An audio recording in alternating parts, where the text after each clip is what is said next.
नमस्कार दोस्तों, आपके साथ हूँ रहमान सैफ़ी और आज पहुँचा हूँ कुछ सामाजिक कार्यकर्ताओं के पास, क्योंकि बात जाननी और आप तक पहुँचानी बड़ी ज़रूरी थी। क्योंकि समाज में जो लोग काम कर रहे हैं समाज सेवा के लिए, उनकी भी बात भी आप तक पहुँचनी चाहिए कि वो आखिर क्या काम कर रहे हैं, उनको ये काम करने की ज़रूरत क्यों पड़ती है, वो किस तरह से समाज की गतिविधियों को देखते हैं। तो अन्नू जी मेरे साथ यहाँ मौजूद हैं, बहुत ही अच्छी सामाजिक कार्यकर्ता है। मैंने इनके विचार सुने हैं तो सोचा आप तक ज़रूर पहुँचाऊँ।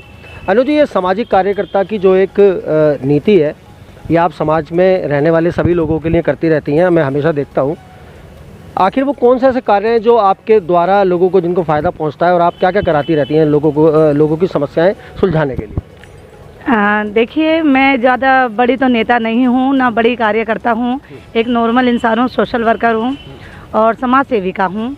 और जितने भी मुझसे कार्य होते हैं या बच्चों के एडमिशन को लेके भी एक बहुत बड़ा मुद्दा आया था। मैं अपने बेटे का भी एडमिशन नहीं करा पा रही थी, तो फिर मैंने ये सोचा कि क्यों नहीं करा पा रही हूँ, कहीं ना कहीं शायद कमी मुझ में है। तो मैं डायरेक्ट जाके प्रिंसिपल से मिली, मैंने उनके सामने अपनी बात रखी और फिर मेरे बेटे का एडमिशन हो गया। उसके बाद मैंने ये सोचा कि जितने माँ बाप मेरी तरह परेशान हो रहे हैं वो क्यों हो रहे हैं। मैंने जगह जगह जाके लोगों से मिलना स्टार्ट किया और जितने भी बच्चों का, मैं 35 बच्चों का एडमिशन करा चुकी हूँ। मैं हरिवर्दी वाले भी स्कूल में एडमिशन करा चुकी हूँ और एमसीडी से रिलेटिव जो भी स्कूल पढ़ते हैं उन सब में मैं एडमिशन करा देती हूँ। और प्लस हम नशे पे काम कर रहे हैं 35E में दिलशाद गार्डन में, क्योंकि पहले से माहौल बहुत ज़्यादा ख़राब हो चुका है। और नशा किस प्रकार का?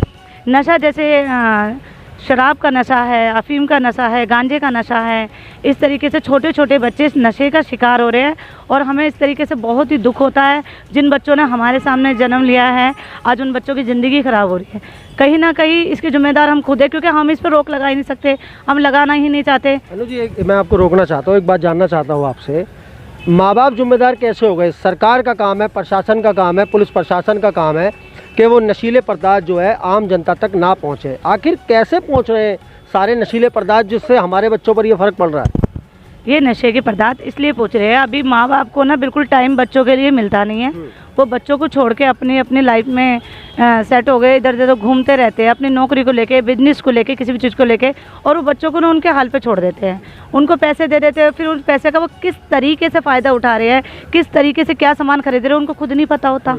उसी तरीके से वो नशीले एक फ्रेंड सर्कल बनता है, कुछ लोग अच्छे मिलते हैं, कुछ लोग बुरे मिलते हैं, वो नशे के प्रदर्शन करते हैं, उसमें थोड़ा सा भी नशा उनको अच्छा लगता है वो बार बार नशा करते हैं। तो ये माँ बाप को कहीं ना कहीं जाता है कि अपने बच्चों पे पूरी तरीके से ध्यान रखा जाए।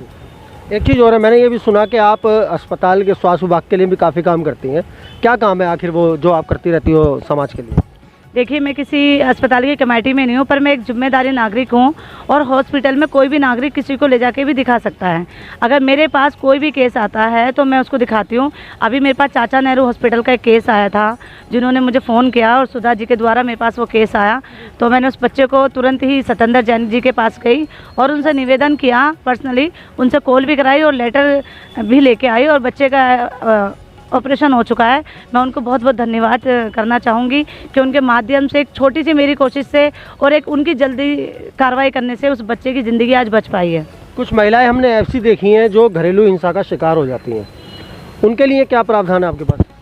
उनके लिए ये कि हमने लॉयर के साथ, हाई कोर्ट के लॉयर अंजलि सिंह है, जिनके साथ लेके मैंने स्पेशल महिलाओं के ऊपर काम करना स्टार्ट किया है। अगर ऐसी भी कोई महिला है, अगर उस तक मेरा नंबर नहीं पहुंच रहा तो मैं इस वीडियो के माध्यम से नंबर दे दूंगी और वो मुझसे डायरेक्ट कॉल कर सकते हैं। अगर इसी भी तरीके का आपके साथ शोषण हो रहा है तो आप अपनी छोटी बहन को याद करिए, उस शोषण पर जल्दी से जल्दी कार्रवाई करने का मैं आपको पूरा भरोसा दिलाती हूँ। अंजलि जी, एक बात और है, जिस तरह से हम ये भी देख रहे हैं, छोटे बच्चे जो नाबालिग बच्चे हैं उनके ऊपर जो है उनकी मानसिकता पे बहुत फ़र्क पड़ रहा है, क्योंकि समाज में अलग अलग तरह की गतिविधि जो है जन्म ले रही हैं, चाहे वो नशे का व्यापार हो, चाहे वो देह व्यापार हो। देह व्यापार को लेकर आप क्या सोचती हैं? जिस तरह से ये रेड लाइट एरिया है दिल्ली के अंदर या दिल्ली के बाहर, जहाँ पर छोटे बच्चों का शोषण भी किया जाता है, उसको लेकर क्या सोचती हैं? पहले तो सरकार को ना इनके लिए कुछ ना कुछ ऐसा करना चाहिए। जो छोटे छोटे बच्चों को लेकर रोड पे बैठे रहते हैं, इनके लिए कुछ इस तरीके से और ज़्यादा रैन बसेरे खोलने चाहिए। उन्हें शिक्षा का एक मात्र देना चाहिए, उनके लिए स्पेशल एक टीचर बिठानी चाहिए वहाँ पे, क्योंकि सरकार के पास ऐसा नहीं कह सकते कि पैसा नहीं है। सरकार के पास पैसा होता है, बड़े बड़े झूला लगवाने के लिए सरकार के पास पैसा है, बड़े बड़े इवेंट बनाने के लिए सरकार के पास पैसा है। जब इन बच्चों की बारी आती है या समाज के लिए कार्य करने की बारी आती है तो सरकार का पैसा कहाँ जाता है, ये मैं जानना चाहूँगी सरकार से। एक चीज़ और भी है, अभी हाल ही में एक चीज़ देखने को सामने आई है, समाज के अंदर ही महिलाओं के साथ छेड़खानी होती है रोडों पर। पुलिस, यूपी पुलिस ने तो अपना काम कर दिया, दिल्ली पुलिस भी क्या इसी तरह से एक्टिव है? इस तरह के मामले आते हैं कि आपके सामने? सर बिल्कुल, बहुत सारे मामले आते हैं। अभी मेरे पास त्रिलोकपुरी का आया था, जो छोटी बच्ची के साथ गलत हुआ था। उन्होंने रात के 1 बजे मुझे कॉल किया था कि मैडम यहाँ पे ऐसा हादसा हो गया है। मैं और मेरी पूरी टीम वहाँ पे गए थे, और जिसमें हमारे राजेंद्र पाल गौतम जी भी हमारा साथ दे रहे थे। पर हमने उन बच्चों के लिए बहुत कुछ किया, आगे कार्रवाई भी करवाई। पर उनके खुद के माँ बापों ने ये बोला कि हम इस कार्रवाई को आगे नहीं बढ़ाना चाहते, तबकि उस बच्चे की हम पूरी जिम्मेदारी ले रहे थे। और ये राजेंद्र पाल गौतम जी जो हमारे कैबिनेट मंत्री है, उनके नेत्रों में ये काम हो रहा था और बहुत अच्छे से हो रहा था। और इतनी जो बच्चियाँ हैं उसके लिए हम काम भी कर रहे हैं उनके साथ मिलके ही। राजेंद्र पाल गौतम जी का हमें बहुत सपोर्ट मिलता है कि वो छोटे बच्चे, चाइल्ड के ऊपर बहुत अच्छा काम कर रहे हैं। पर देखने का नज़रिया होता है सबका, क्योंकि अभी राजेंद्र पाल गौतम जी ने खुद अपने दिल्ली सरकार को एक लेटर लिखा है कि शराब के जो ठेके हैं हमारे विधानसभा में वो बंद कर दिए जाए।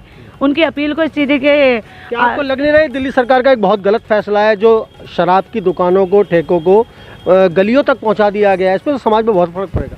जी, समाज में बहुत ज़्यादा फ़र्क पड़ भी रहा है, पड़ेगा नहीं, पड़ भी रहा है।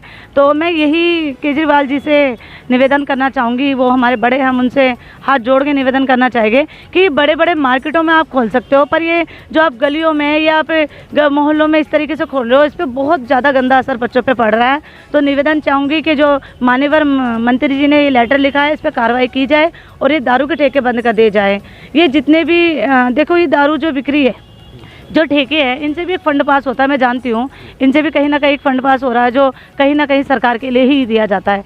पर ये अच्छी जगहों पे खोले जाए, मार्केट एरिया में खोले जाए। ये गली पे, ये नुकड़ों पे जो खोल दिए गए हैं, ये बहुत ज़्यादा, क्योंकि वहाँ से हमारी बहन बेटी भी निकलती हैं। वो बहन बेटी निकलती है, वो दारू जो खरीदने वाला वो वहीं खड़ा होकर से पी भी रहा है, उनके साथ बदतमीजी कर रहा है। वहाँ पर मेडिकल स्टोर भी है, मेडिकल स्टोर से कोई दवाई ले रहा हो, कोई उसे गंदी नज़र से देख रहा है, तो ये गलत बात है। सुधा जी, एक सवाल आपसे भी पूछता चलूँगा यहाँ पर, महिला सशक्तिकरण को लेकर महिलाओं को क्या संदेश देना चाहेंगे? सर मैं तो यही संदेश दूंगी कि अपनी सुरक्षा स्वयं करें।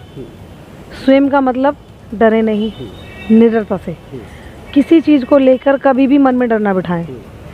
एजुकेशन हो, मेडिकल हो, किसी चीज़ को लेके भी सर मैं यही कहूँगी, स्वस्थ लिए।